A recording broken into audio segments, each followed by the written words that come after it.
And we're back with another episode of the Mike and Sully podcast. I am Mike. And I'm Sully. And today we're on microphones and the whale is on the drums. Take it away.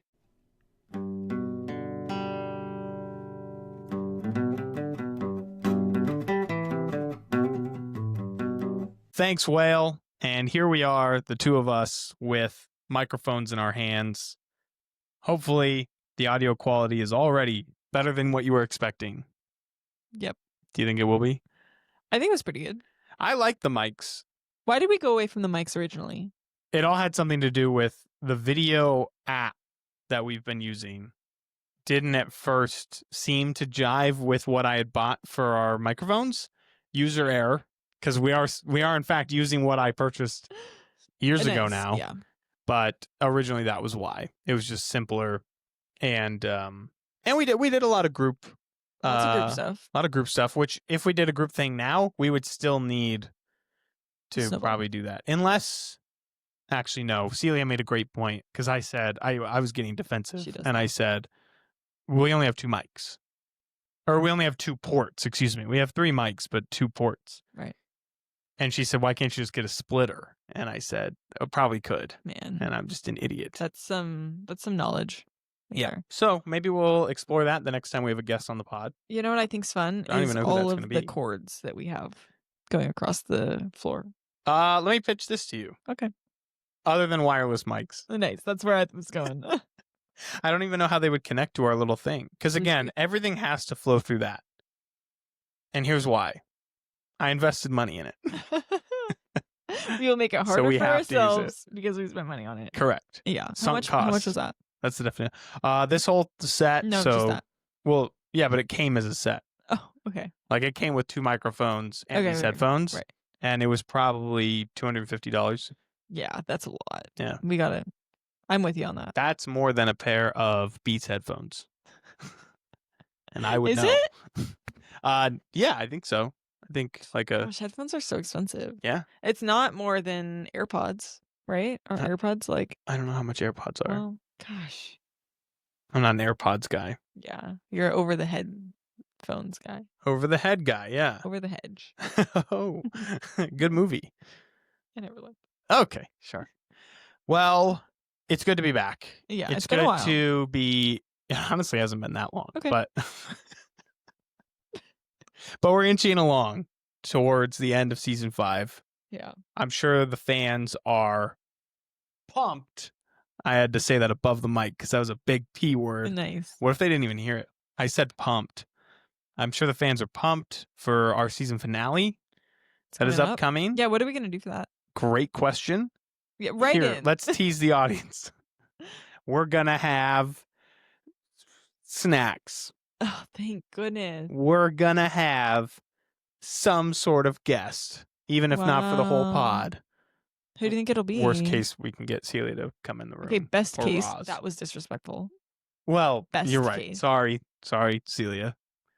But maybe like also we could get like a former high school football coach or like the local mayor. Wow. I'd rather have That'd be Celia weird. over all of those. Okay. How about Celia and those? Wow. That's exciting. Yeah. Because there's just a lot there. I mean, I would like to tackle the crime we talked about at the fair with the local mayor. Ask I about think that there's been some other crime to focus on. You're right. On this political pod. Yeah. This very political pod where the only real crime in question recently in our lives is a crime of fashion, which really segues into my last week. Okay. Which was I thought you were coming for me right there. Oh, no. No. I'm the one sitting here in some wrinkly... you blended with the couch so much. A wrinkly maroon shirt and just a pair of shorts. Yeah. And you're wearing non-black jeans. I know. I had to take off my black jeans and put on non-black ones because I wear them too often. Cool socks. Don't show the people. Oh, great. Subscriptions went up. We have such a following now. There's a place, and I only know this because I heard about it through some famous YouTubers. Who's a famous YouTuber? I'm trying to remember who who it was. Us were the famous YouTubers. No, well, that's true. But anyways, they talked about how there is a place online called WikiFeet. And like you can just look up even like mildly famous people, and pictures and ratings of their feet will be on there. I wonder who has the top score. That's a great question. That's crazy. Do you think that's always been a thing? Feet? Yes. Yes. Like people being into feet. Yeah. It feels like why would it be a recent development? It feels like it's recent. Huh. It feels like a trend. I just think a lot of things like that are going to feel more common nowadays because more people have a platform to talk about it. Yeah, well, that's true. I'm sure there were a lot of closeted feet folk back in the days. Go back in the closet. Yeah. Clip that.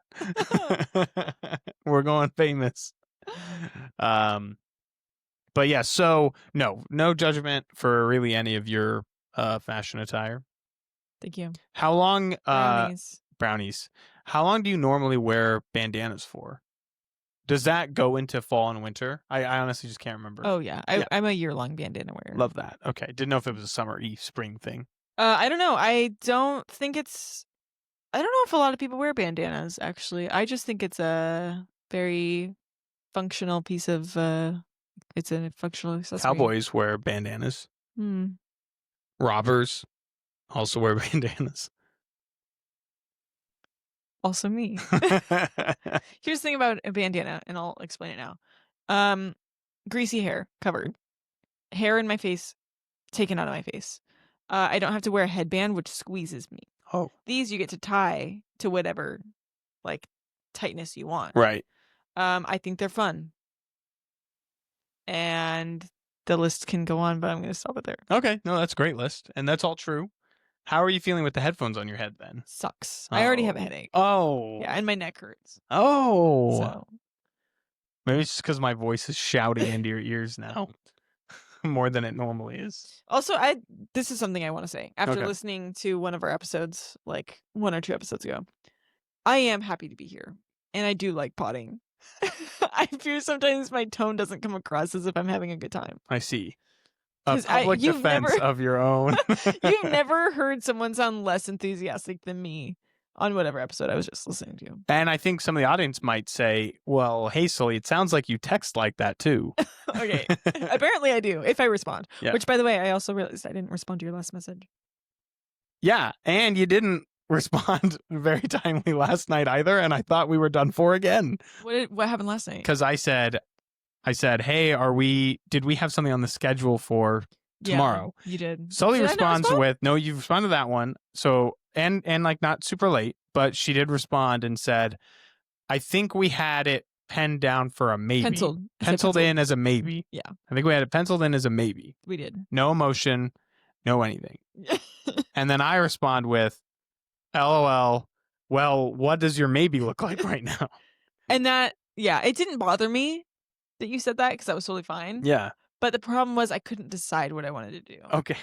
And that wasn't your fault. And that's why I didn't respond, was because I was trying to make a decision all night and all day.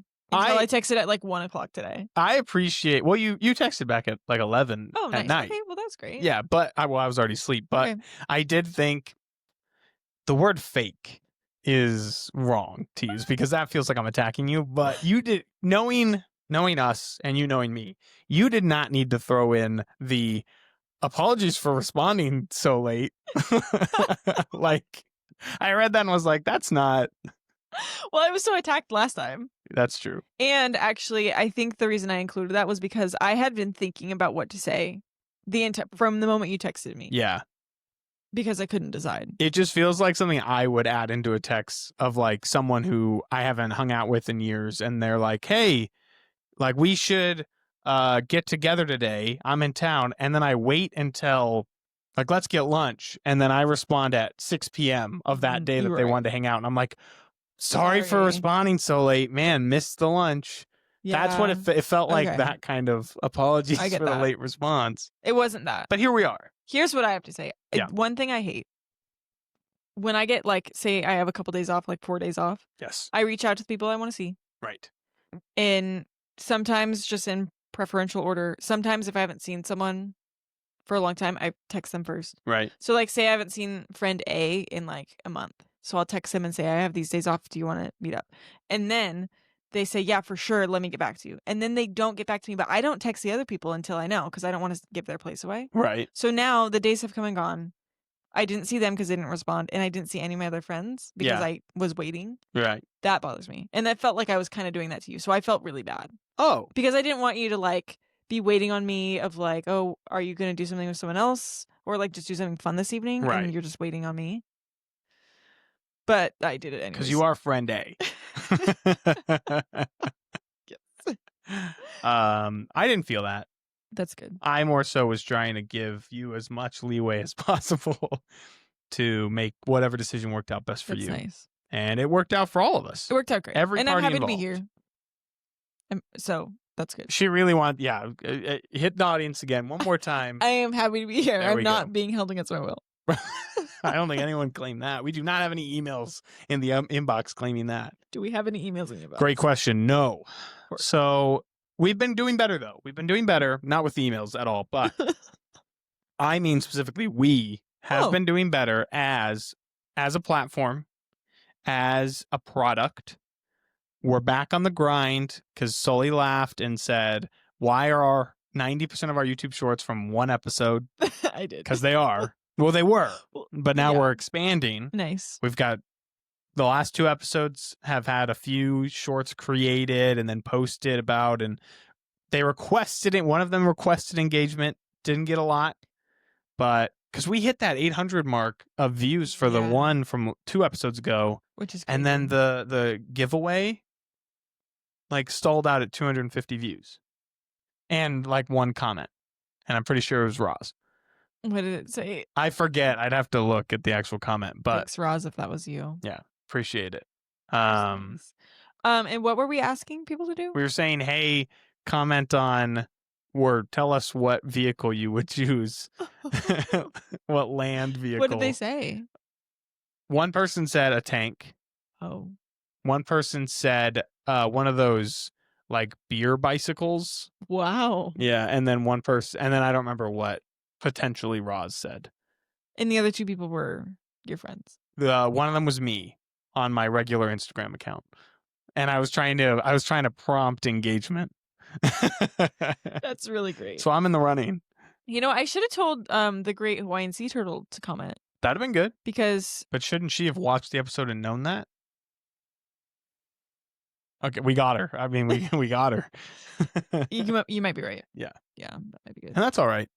Engagement is hard. That's what I'm saying. So anyways, I started this whole rant as more of a, we are doing better, so you guys can do better. That's true. And you don't have to wear it the whole time. It's killing me. Because if you take it off, you'll still hear me. Oh, yep. Okay. Okay, perfect. I'm getting a headache. That's okay. So we're posting more, being more fine-tuned on what will drive content. Right. In order to really capitalize on season 6 momentum. We're going to take the book seriously. We're going to take our shorts seriously. The Instagram will come along eventually. All of this being said, that I think part of the reason why people don't email us is because I think they think we take them for granted. I do. I think, and that's on us. Wow. That falls on us, and mostly me because I'm in charge. I have the login for all those things, and you don't. What do you mean we take them for granted? Because like, you respond? I don't know if they think they get enough out of the engagement. Wow. And I'm not saying they expect a giveaway every time, but just like, you know, hey, we're always saying email us. Like we're the hungry hippos. And then eventually the emails stopped because I think the prize of that just being us reading their email, I don't know if that's enough. Okay. So I think that's something for us to dwell on. Okay. Never mind. We're against you guys now. No, here's what I have to say. Maybe we're not giving them enough credit. But also, part of me was thinking that people don't email very much. Yeah. You know? So they have to go and type out a whole honking thing. Maybe they don't like that. So that's why I thought the comment thing would be good. But I hate when people say, hey, comment. Like and comment, subscribe. Like, comment, subscribe. Yeah. Like, that's so... Bleh. So maybe they don't like that either. Well, it sounds like people are just unwilling to do any basic task then. 100%. Because I was going to say podcasting, they won't do it. Because remember we had that idea to set up a voicemail inbox and then just have people, but I don't think people would be willing to call. What do you think they'd be most willing to do of those 3 options? Probably like use a quill and write us a letter. That's good. Just kidding. I actually have a question for you. Yeah. Like, what would you do, or how would you feel if we actually like got a following? Sorry for that. That glitch. I don't know, our technology, you're glitching our voices. Go ahead. What would you like? How would you feel if we got famous? Oh, if we got famous, if like our podcast got a following, I would feel great. I'd feel amazing. Is this a trap question? No, like you would feel like, I don't know. I think it'd be crazy. I would feel overwhelmed. It would be my I mean, I wouldn't change much. What would you change? Like I would keep the pod relatively the same. Is more so what I mean. Because that's why people are following. Well, you would hope so. Yeah. So, if we got famous, I'd quit my job probably. How famous is famous? Well, okay, famous enough to quit my job is quite more famous than famous enough to call us famous. I would say we were famous if we hit 5,000 subscribers on any platform. I'd say we're famous. Okay, wow, I think that's a low bar compared to most. What is internet celebrities? Yeah, like I don't. But they have a lot of followers, right? Like so many. Yeah. So 5,000 is hardly anything, but it'd feel great for us. But maybe we will. I'd be so content with that. Well, maybe your stand-up will take off, and then this could be like a side show. Yeah, catch me at the Tacoma Comedy Club doing stand-up, a 3-minute set. I gave Sully a preview. Really sad. Okay. Shocking. It was shocking. Shock value. When are you doing that? Unsure. Okay. But maybe maybe this year. If not this year, it'll be on my bucket list for next year. You should do it this year. I'd go. Okay. Cheer you on. Stripe said he would go. Comedy well, no, I'm not going. Okay. We were doing so well. Kidding. So maybe this year. Okay. I'd cheer you on. That'd be awesome. I'm curious if you agree with this sentiment, because part of the reason why I started thinking about doing it is I was like, this just feels like a bit.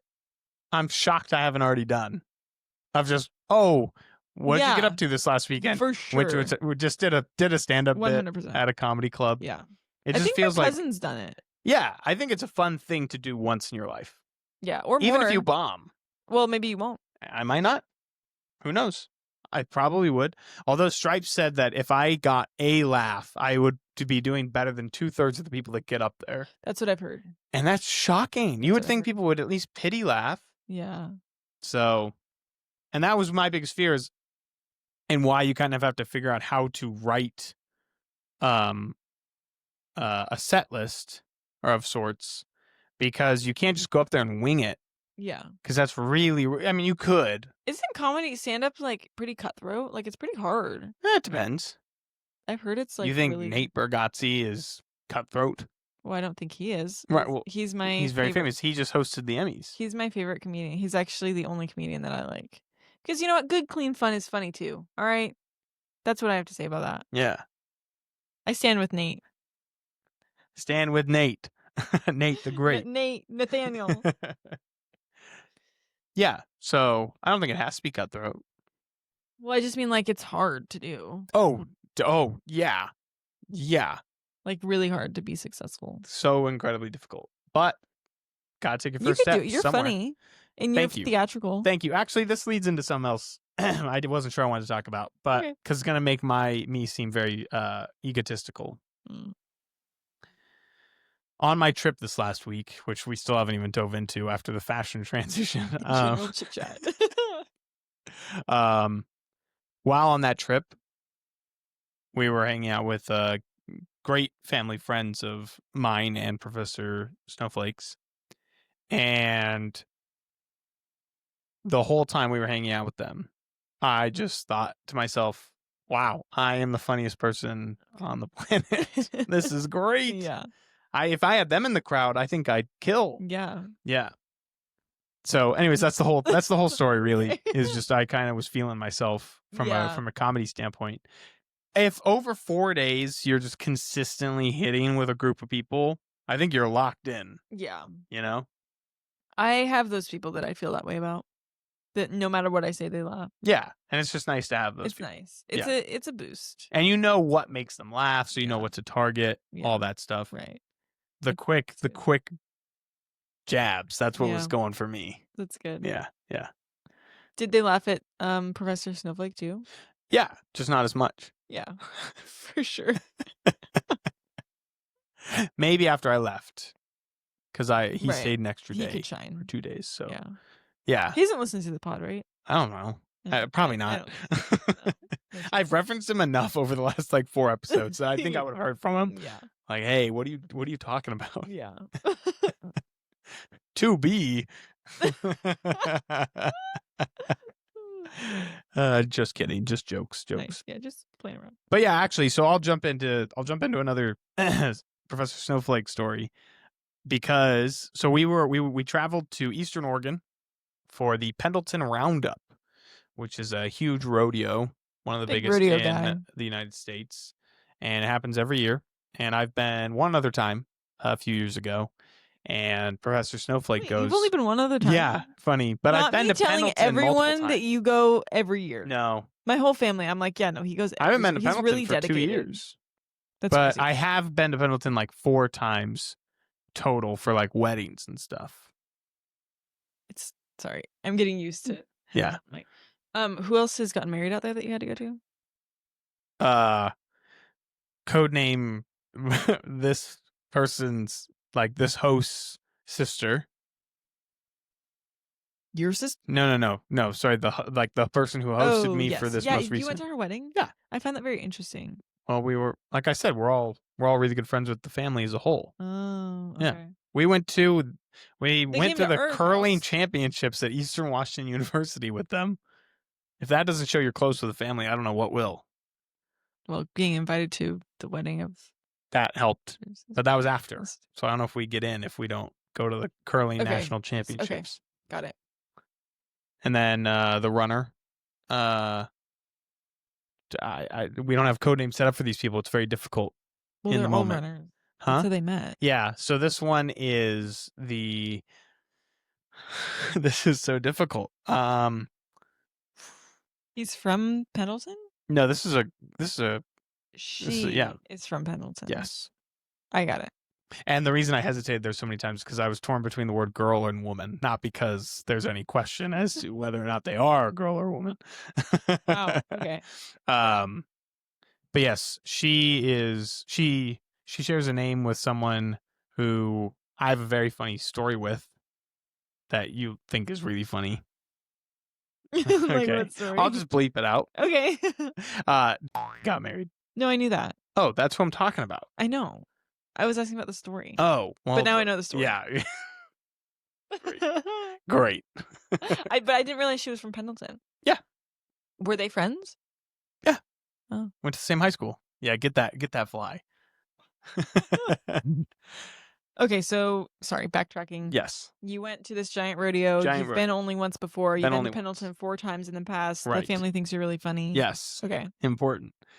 So one of the nights we're sitting around, and of course, while you're there, they're playing country music a lot. Yeah. There's a Toby Keith song, Toby Keith. Okay. And he is dead, and has been for some time. Okay.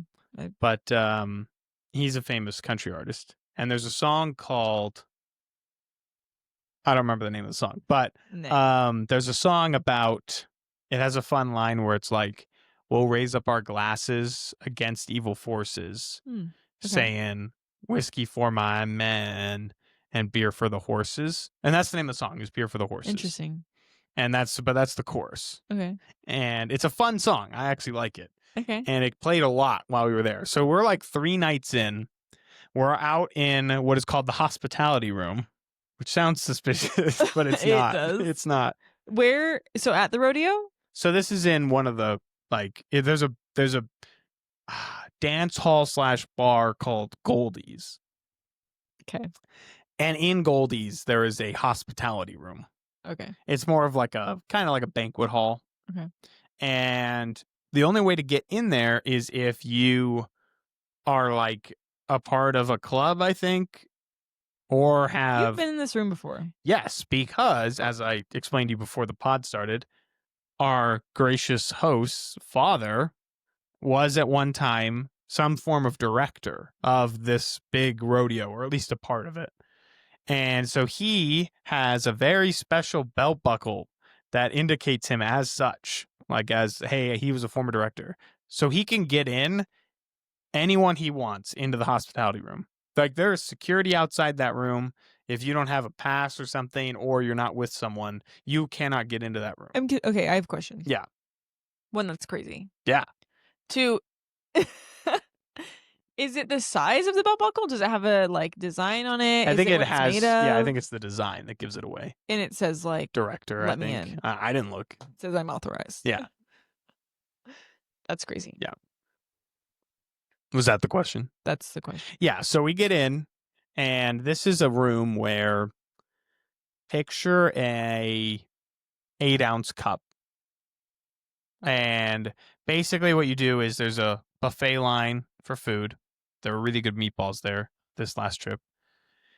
There's also these two corners of the room. There are fully stocked bars where volunteers each night of Roundup, there's different sets of 2 people that stand behind there and just serve free drinks the whole night. Oh. So if you can get into the hospitality room, you're drinking for free. Wow. Whereas out in Goldie's, the dance hall / bar, the public can get in. They have to pay to get in most of the time. And then you have to pay for your drinks. Wow. Hospitality room, if you know the right people, good setup. you get in, and then, you're just drinking for free. So just picture like an 8-ounce plastic cup. You go up to a guy. It's usually an older, like a middle-aged man wearing a cowboy hat. And then I would always say, I would play it up a little. This is me putting on my character of the weekend. I would walk over and then he'd go, hey, and I'd go, whiskey and Coke if you would. Wow. Or whiskey and Coke if you'd be kind. Wow. That was always my line. That's you. Yeah, going up to these guys. Wow. And then they'd be like, sure. And then I'm not kidding. When 6 out of 8 of the ounces they would just pour the alcohol in. Wow. And it's crazy because, so I made a joke to the guy that got us in, the director, because I was like, man, I hope you have a liquor serving license. Turns out, I don't know if this is an Oregon thing. I don't know if he was making this up. But he said that, but he seemed serious, which is why I'm kind of making the joke that maybe he's just wrong, but I'm going to trust him. He said they don't even have liquor license for that room because they're giving it away. Because they're not selling it in that room. Interesting. They don't have to have a liquor license or a liquor serving license. I think I've heard of that. And I was shocked. But yeah, basically, it makes sense, though, because all the volunteers, they don't have to go get certified as like bartenders. Yeah. They just can stand back there and serve because they're giving it away for free. That's crazy. Yeah.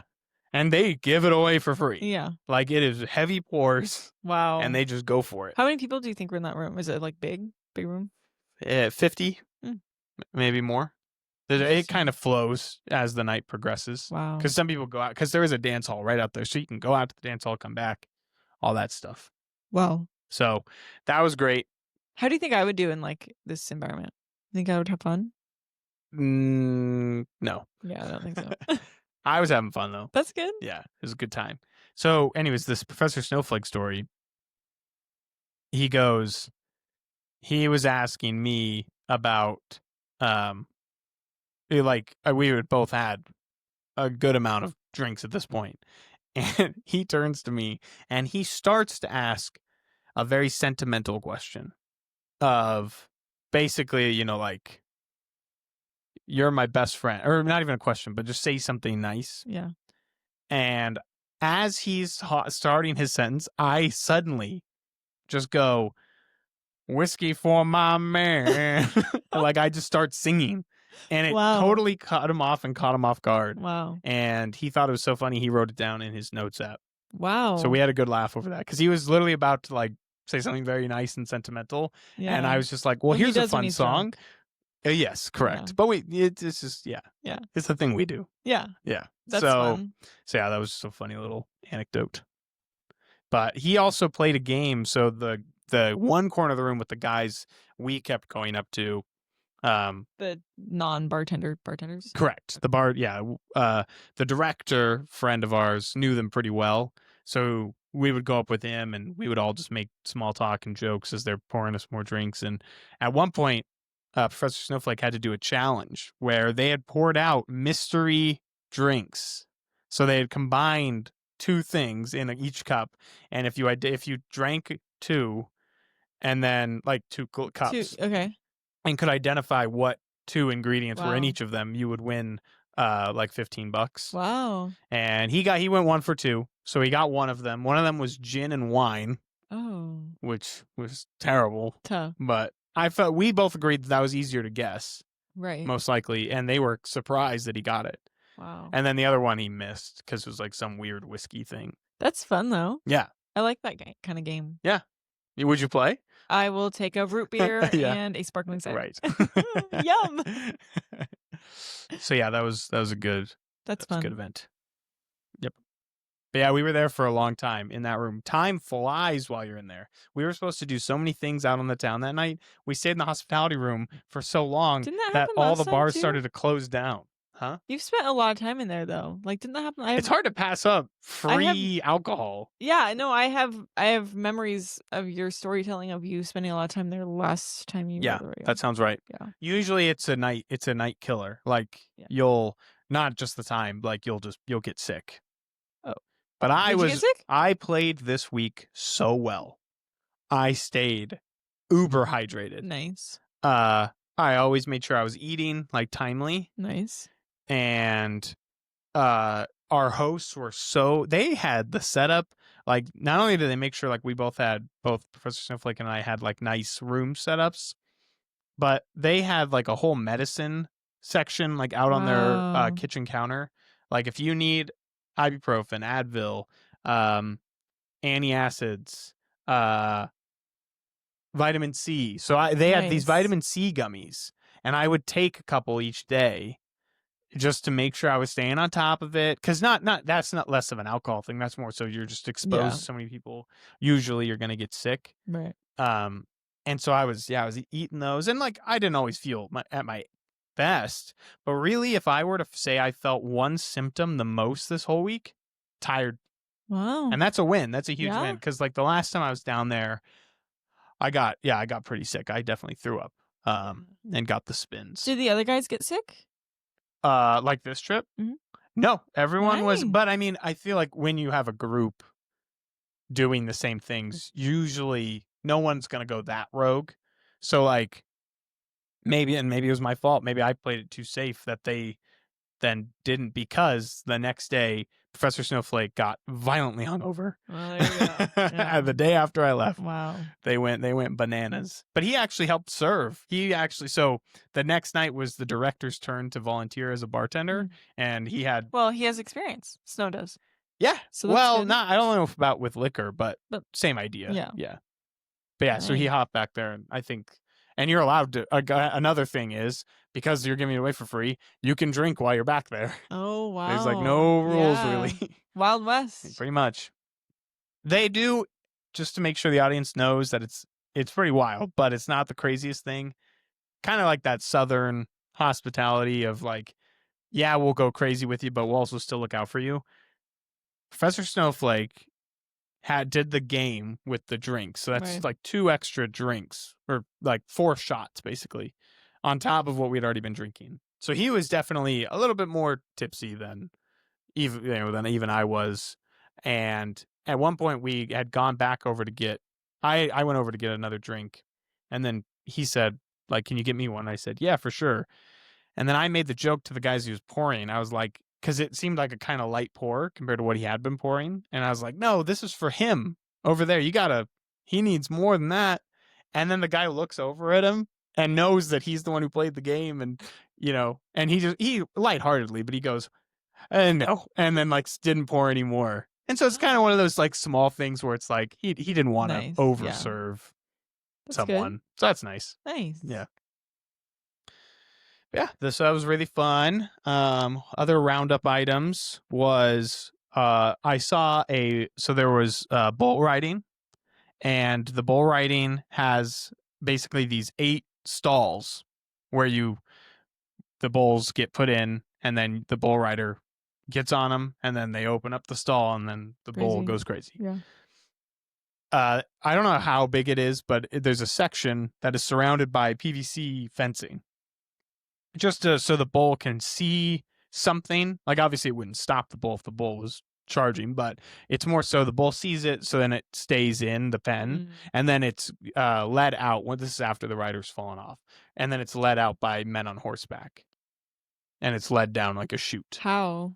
What is do you mean? It let out? Like led, like so they like the bulls. For the most part, most of these animals at the rodeos, they can be herded very easily. So like once they don't get something off their back, then they're they'll like stop thrashing, and then they'll see that there's 2 horses next to them, so they'll just kind of follow the lead of the horses, basically. Usually. Sometimes that's not the case. Wow. And sometimes the PVC does not stop the bull. Wow. And so I think this was the first day we were there, maybe the second, but we're watching from our seats, and a bull breaks through the PVC. And one thing that happens is a lot of the cowboys and cowgirls that are performing, that are competing, they sit in the grass around that fencing because A, bulls hardly ever get out. B, when they do get out, usually as long as you get up and kind of jump out of the way, the horses and the rodeo clowns are able to distract it, and like it's like you see it enough, and you're just like, oh, that's nothing's gonna happen. Sometimes things happen. I wish I had the video to show you, but we witnessed it. A guy was too slow to get out of the way, and he was knocked out cold. He just got absolutely trucked by the bull and got like sent flying a few feet backwards, and then the bull ran off to the side and got corralled elsewhere. And this guy, Professor Snowflake and I, we kind of looked at each other, and we were like, did we just witness, like, it was already a bad week? Yeah. What else? What other tragedy are we witnessing right now? And then, because like he was just laying there, and everyone's like surrounding him, trying to keep the bull away. And then, fortunately, though, he literally was just like knocked out. Like he came back to pretty quickly. The medics were all out. They have medics there, obviously. So they stretchered him out, and as they were stretchering him out, they gave him they put like a mic next to him because he was very awake, and he was laughing, and he was like, "Man, the bull got me," and he was like giving thumbs up and waving at everyone. Was he old or young? A middle-aged guy. Wow. So it was like, it looked scary for us and everyone, not just that is like scary. But he was fine. So like that was a happy ending. Well, that's good. For sure. We need a happy ending. And a crazy story. Yeah. Yeah. Why is there a PVC area? It's so again, most of the time the bull will see the fencing and think, I can't break through. It's all just a trick of the mind. But why don't they make it real fencing? Because it would just be harder to like move, because it's a quick setup, because it's a part of a larger.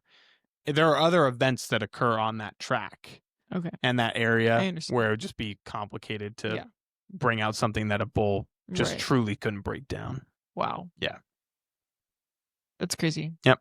Glad that person's okay. Yeah, very glad. Very glad. There was a video, but I can't find it, so sorry. But I got to show Celia, and she didn't like that. And why can't you show me? Like, I can't find it anymore. Oh, yeah. Okay. I tried looking for it earlier today. Okay. So if I find it, I'll show you.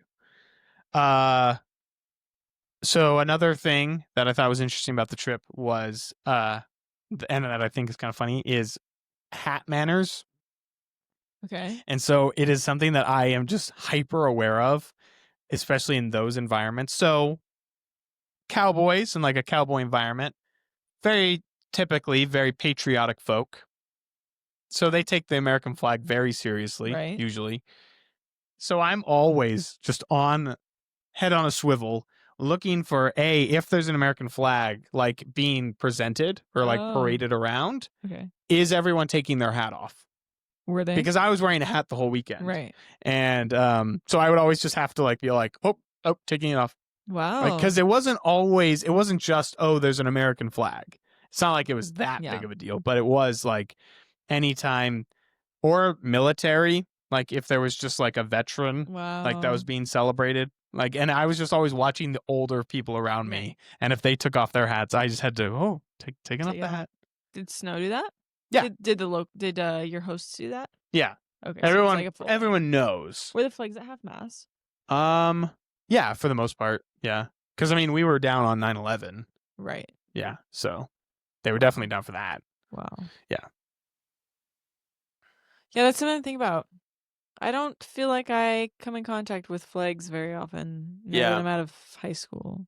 Yeah, usually it's just like national anthems, I feel like, is my only engagement with it now, like if I'm at a ball game.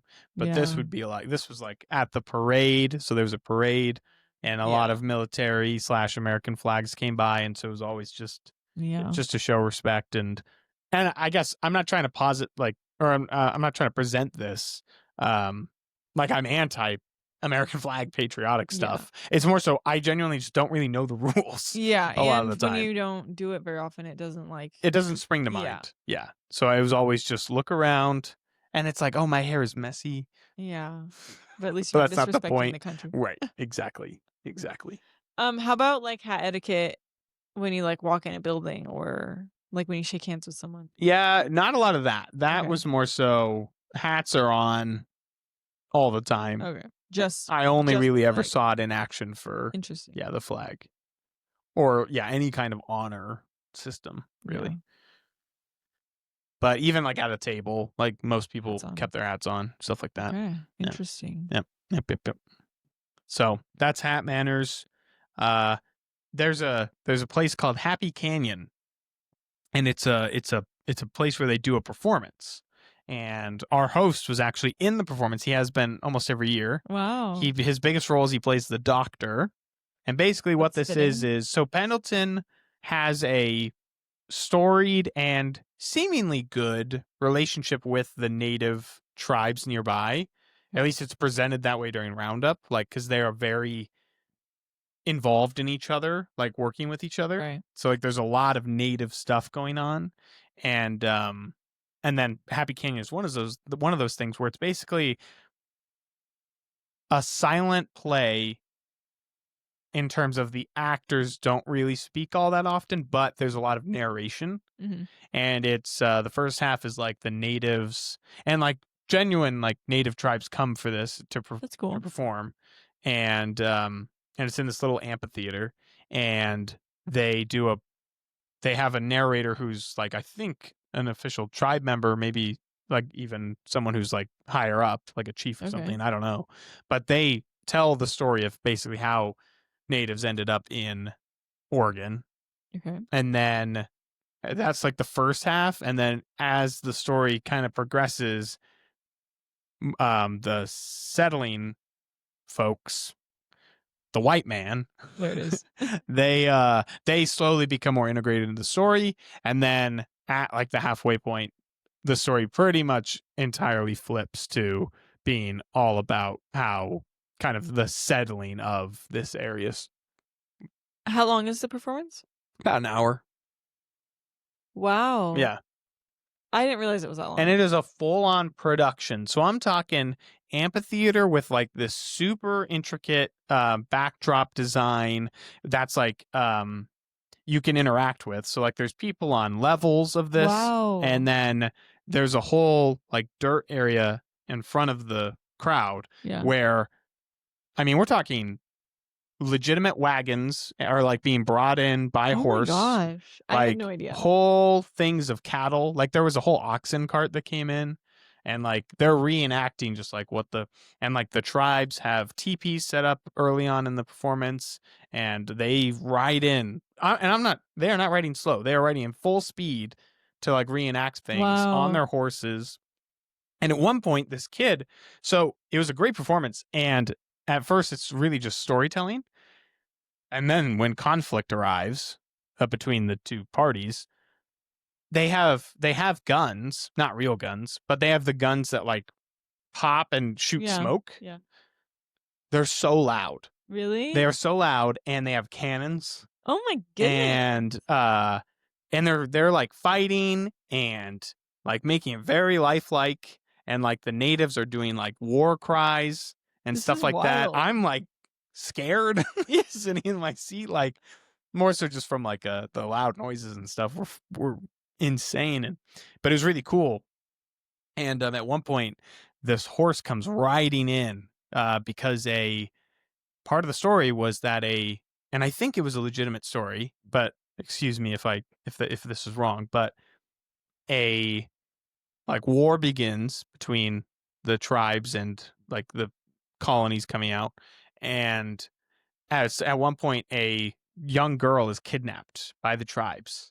So all of a sudden, off stage, blood curdling scream.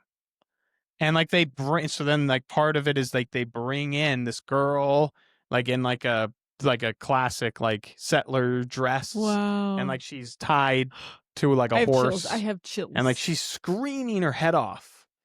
And they pull her and they bring her in and then they take her up into like the more mountainous area of the stage, so pretty high up, and she's like still screaming. They do this and like it was crazy. Is it her screaming or is it recording? Oh, it is her screaming. Wow. For sure. And then part of the next scene is like her getting rescued. So in race these horses with the settlers on them, and then they start shooting, everybody's shooting. And at one point, part of the scene is for one of the guys on horseback. It's like a young kid, or not a young kid, but probably a teenager.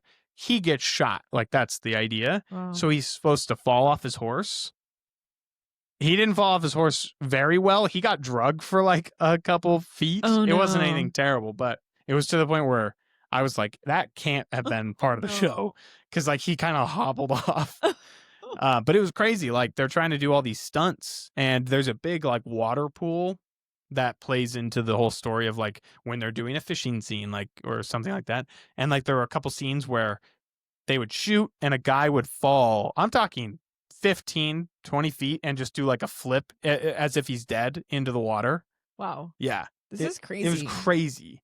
And then, yeah, they bring in just lots of shooting, lots of guns during the war scenes.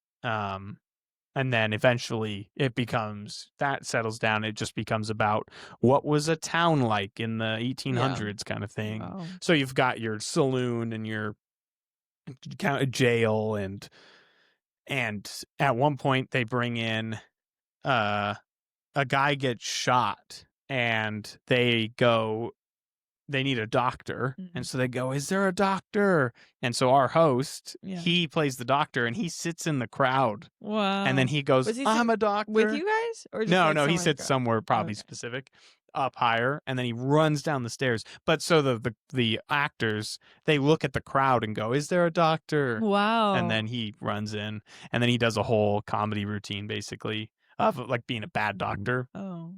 Like he keeps amputating things, and they do like these creative little stunts of like he chopped off a guy's leg, or like chopped or sawed it enough, and then they wrench it off and blood spurts.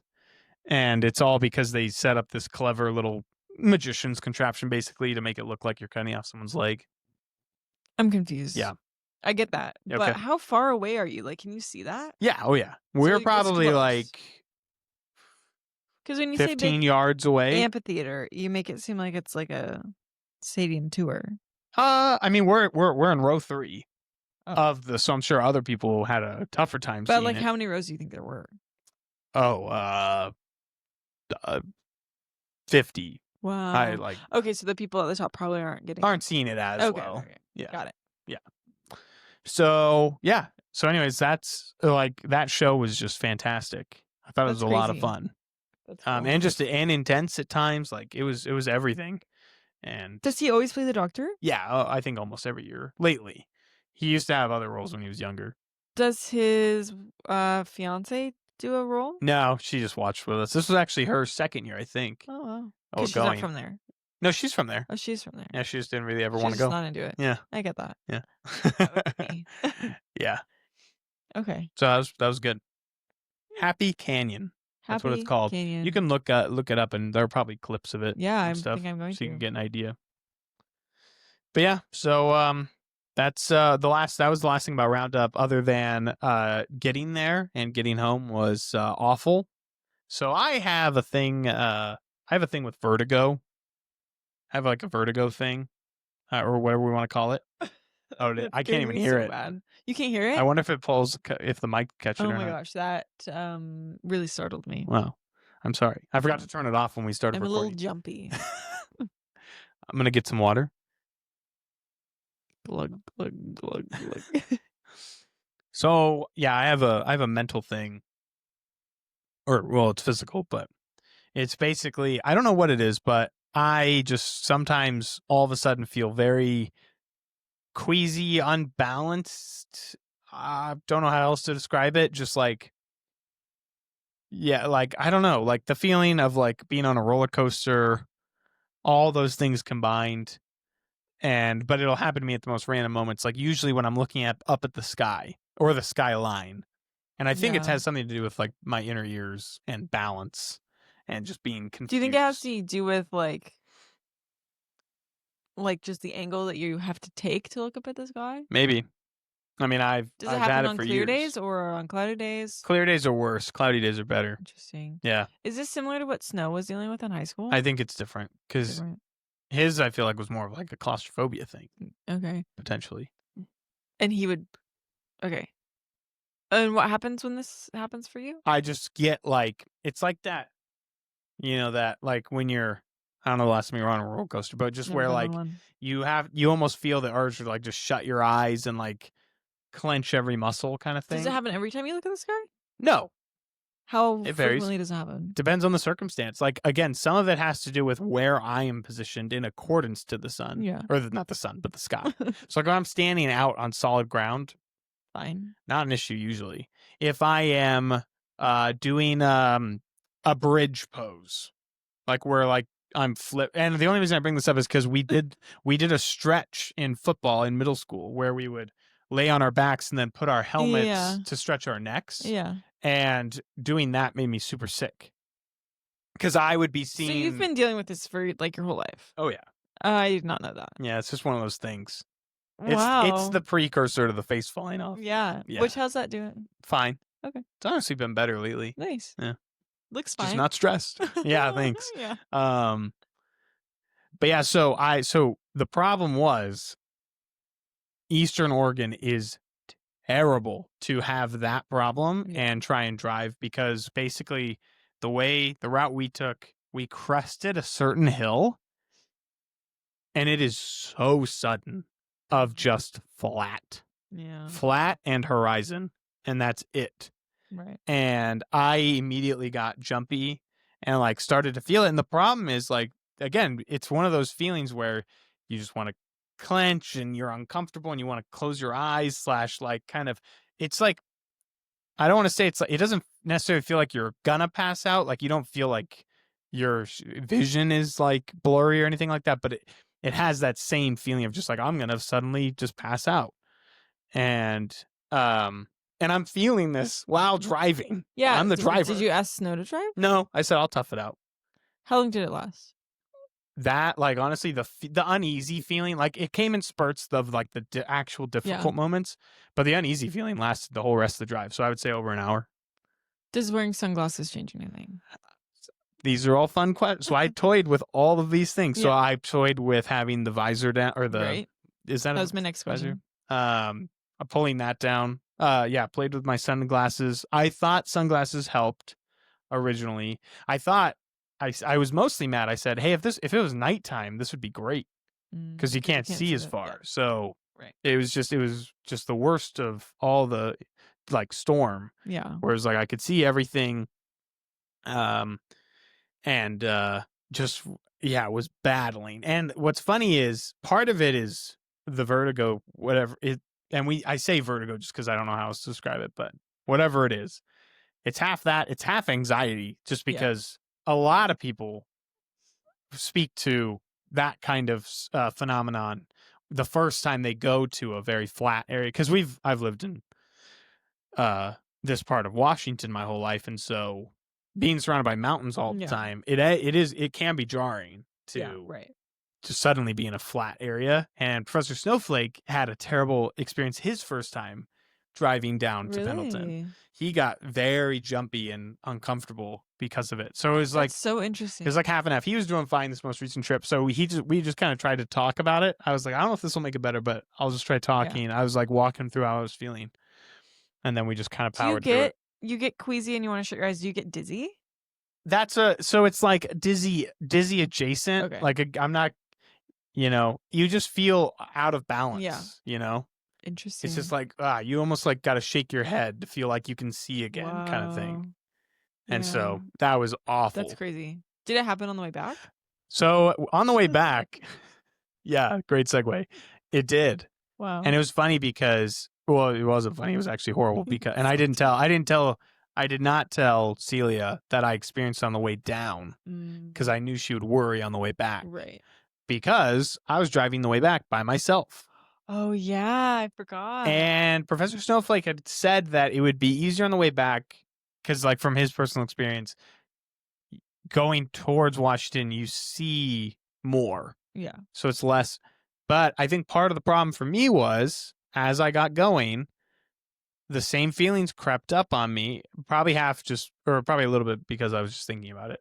But it was really smoky in the distance. So whatever might have been physically out there, it just blended into the horizon. So it gave the same effect as flat land. Yeah. And so I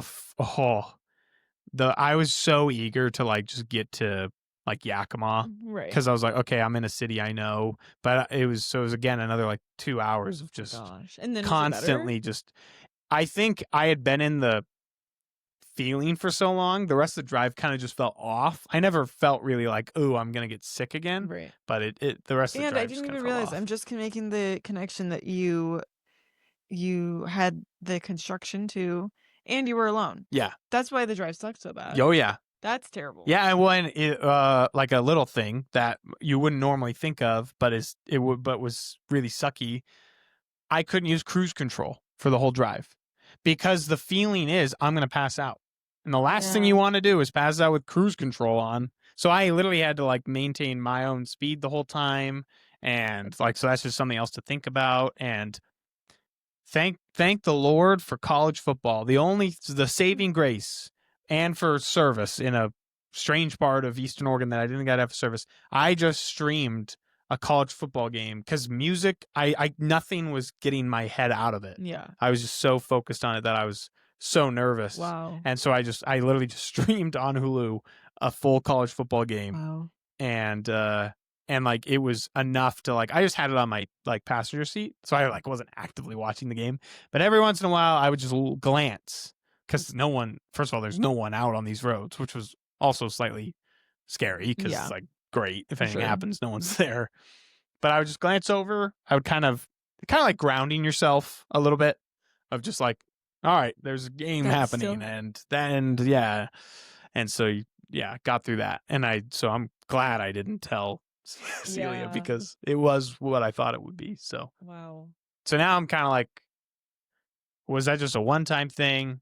Were there other factors? Because it didn't happen to me the last time I went down there. Okay. I didn't really feel it at all. So it's just like, was it just a bad couple days? Yeah. Because we have to make that drive again in about a month.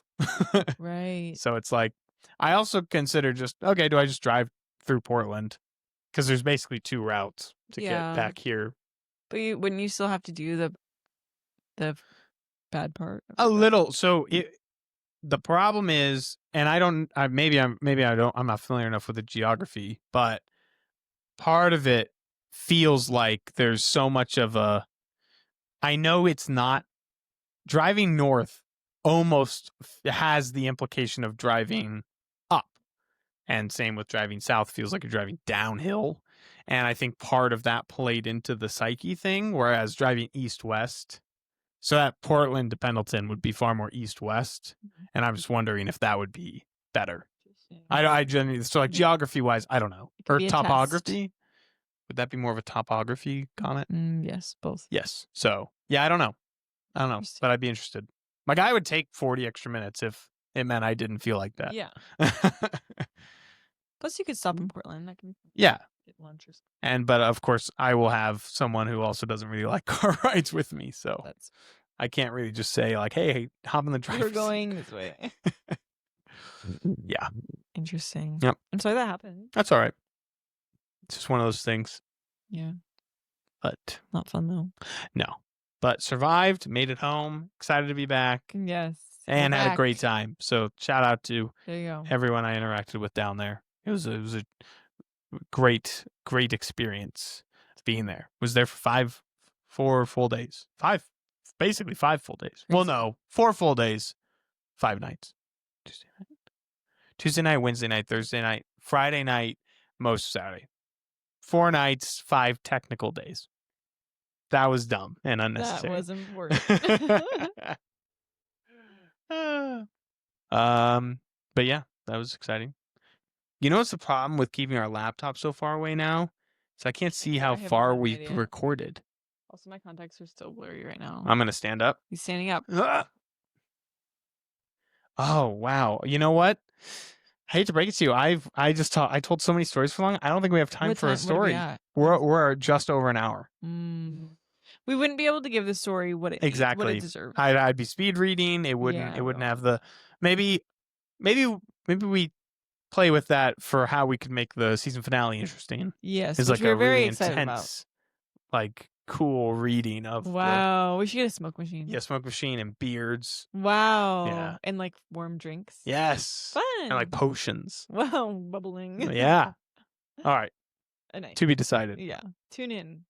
Did you have anything you wanted to talk about this episode? Not really. That's crazy. I just didn't expect that. We did our general chit chat lasted a long time. It did. Isn't that funny? I literally wrote down, that's what I wrote down. Like wow, those are the things. Yeah. I also wrote down Jenga. I saw that. Yeah. Basically there was a giant Jenga in the back of a bar. Okay. And we found out that we are Jenga professionals. Really? We are so good at Jenga. But please write in if it's against the rules to tap to get a Jenga bar out. Like that? Yes. So I think some people would claim that's against the rules. I don't think that's against I think in some instances it's the only thing you can do. So I feel like it shouldn't be against the rules. But fine. there are videos that Professor Snowflake took of me where we were so deep into the game that like we had to be so careful not to tip it. It's not tabletop? Did you say giant Jenga or it is tabletop? Tabletop big Jenga though. Like they're big blocks, like you know. Each one that big? Yeah. Wow, I've never seen that. Oh, yeah. Okay. And then so there's just videos of me doing this for like 45 seconds. Just trying to get it out. That's fun. Tapping away. Yeah, that's good. Yeah. I don't think that's cheating. I think that's a skill and it's a strategy. Good. Okay, well that makes me feel like more of a Jenga champion. Yeah. Glad you guys are so great at it though. That's an important skill to have. Thank you. There were these old men that were playing giant Jenga on the table next to us, and I don't think they understood how to play Jenga. Every time they would take a block out, they would put it on the table they would put it down on the table and build another tower. Wow. Which is not really how you play Jenga. Not the same. No. That's okay. But it was sweet. Yeah. Yeah. That's nice. Yep. So hopefully all this recording sounds good. We've got the microphones. The editing should be the same, but please write in if you think that this sounded horrible. Then we'll test out the other mics we have. Yes. Yeah. And then if that doesn't work, we might just retire. On the finale though, we gotta do the finale. Yeah, we'll do the finale. Can't leave people off. Yeah. Which we gotta think of something fun for that. Yeah. It's a big one. We'll figure that out. Not on the pod. Not on the pod. People are tired of that. Yeah, we don't do that. Yeah. So, man. Every time. I gotta stand up again. There we go. Got it. Well, thank you so much for tuning in. And where can they find us at? www. That was good. Please email us at mikeandsullypod@gmail.com.